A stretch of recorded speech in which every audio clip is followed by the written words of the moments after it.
Hi, my name is Khumo. I am a licensed therapist, a sexuality and mental wellness coach, as well as a gender and mental health consultant. Welcome to my channel. If this is your first time here, thank you for being here. If you enjoy this content, like, subscribe, comment. I would really appreciate it. A lot of what I talk about on this channel is really not always my professional opinion, but my own experience, my own thoughts and ideas about some of the things that come up and feel important to me, resonate with me, and maybe things that might be important and resonate with you.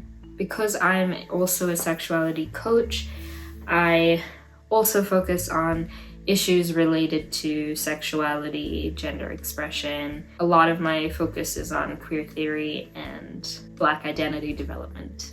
Thank you for being here. I'm the owner of KM Healing. If you'd like to work with me, I have that information in the description. So today I wanted to talk about the concept of gentleness. I've heard this also being mentioned within the context of softness, soft life, if you will. But I wanted to talk a little bit about the idea of gentleness and compassion, because I think something that comes up a lot in my work with individual clients is a struggle with self-compassion, self-kindness, with gentleness. And it's often on the backbone of us pushing ourselves further than our bodies want to be or go, and further than we're able to. And as a result, then shaming ourselves and getting anxious because we struggle to acknowledge that everyone is different, that everyone's capacity is different, that everyone's emotional tank is different. And, I want to just reflect a little bit about why it might be so hard for us to be gentle, for us to hold space for unconditional compassion.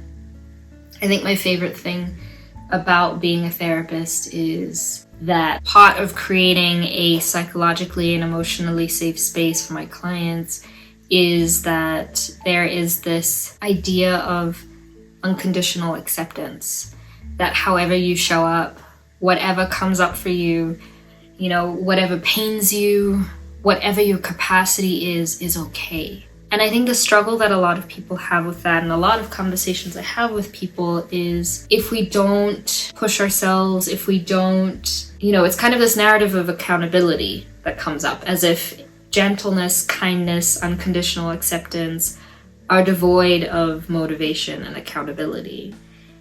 And, in a lot of ways, I think of it as backwards. I think of it as without unconditional acceptance, kindness, gentleness, and compassion, we can't truly hold ourselves accountable and be motivated to make long-standing, sustainable changes.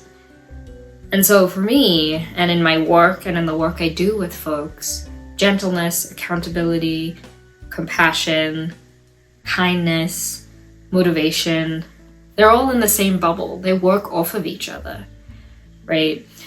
If someone comes and sits in my office on my couch, and the first thing I do is point out everything that is quote unquote wrong with them. If I agree with all of the ideas like I'm not good enough, or I don't stick to routines enough, or there are all these different things that people come up with about what makes them resistant to change, right? If I were to sit and say, yeah, you are all of those things, all I do is I perpetuate shame, because those are the things that made us think that way about ourselves to begin with. And of course, incorporating these things is a lot harder than easier said than done. Is that what I was trying to say? Easier said than done. As Black folks, as queer folks, as folks with disabilities, we are and have historically been harmed by larger systems, and it has made us hard in a lot of ways, that we feel like we have to keep pushing, that there is no space to stop, that there isn't space for some of these concepts like gentleness, kindness, and compassion, that if we offer ourselves those things, we'll stop. And we won't get to a place of intergenerational wealth, intergenerational joy, and all of those different things. And I want to argue that we need compassion. We need kindness and gentleness, because we're going to keep going and then it's going to stop. Our bodies, our minds, our internal system, when we don't listen to it, is going to force us to stop. And that's usually the point at which people come into my office. Their system will no longer allow them to keep pushing, to keep going. It can be really painful for minority groups. And by this I mean not necessarily minority, but marginalized groups. So whether that's people of color, religious groups, queer folks, people with disabilities, it can be really painful for us to look at our history, but also to confront the people, spaces, and ways that, or people and spaces that were meant to take care of us but didn't, or didn't know how. In a lot of ways, what that comes down to is often that the people who were supposed to take care of us, our families, our communities, sometimes our friends, didn't. And it can be really painful for us to admit that we needed more.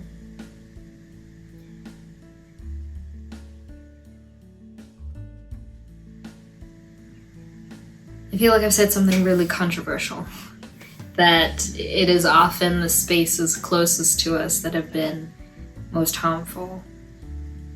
Sometimes. I think especially if you have multiple marginalized identities, if you're a person with a disability and Black, or a person who is queer with a disability and Black, right? That there are so many things or kind of ways of existing that you're coping both with historical marginalization by, majority systems, white systems, capitalist systems, and then also having to cope with the marginalization that comes from being queer, right? And the reason then that we grow to shame ourselves so much, that we grow to struggle with stopping, to struggle with gentleness, to struggle with kindness to ourselves, is because it was never modeled to us. And so I want today to kind of hold space for the ways that even the spaces closest to you might not have been supportive, might not have created an emotionally or psychologically safe space for you. I want to hold that even within all of those systems, that there are spaces that do, that there are people within that do, but also that you deserve it, even if you haven't learned it before. There are relationships within your system that will offer you, or that do offer you, psychological safety, and to lean on those and to hold those. If you're someone who has struggled in the past with being gentle with yourself, with being compassionate or kind with yourself, I want to invite you to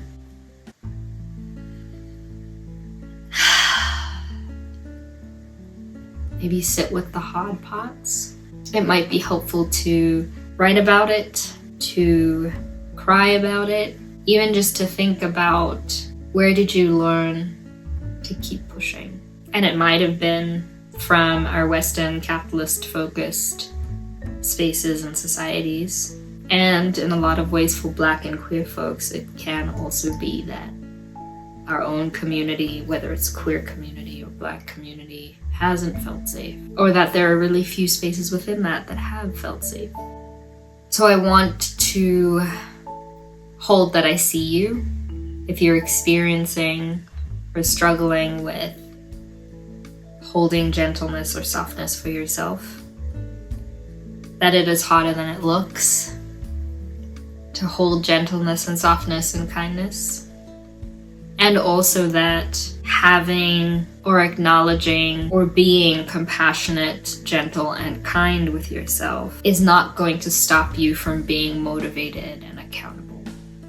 Both of those things can and do exist at once. Gentleness is important for long-term sustainable changes. If you are someone who has struggled with this, whether in an identity development space or wanting to learn more about how to hold compassion and gentleness for yourself, or learning or relearning or unlearning the ways that you talk to yourself.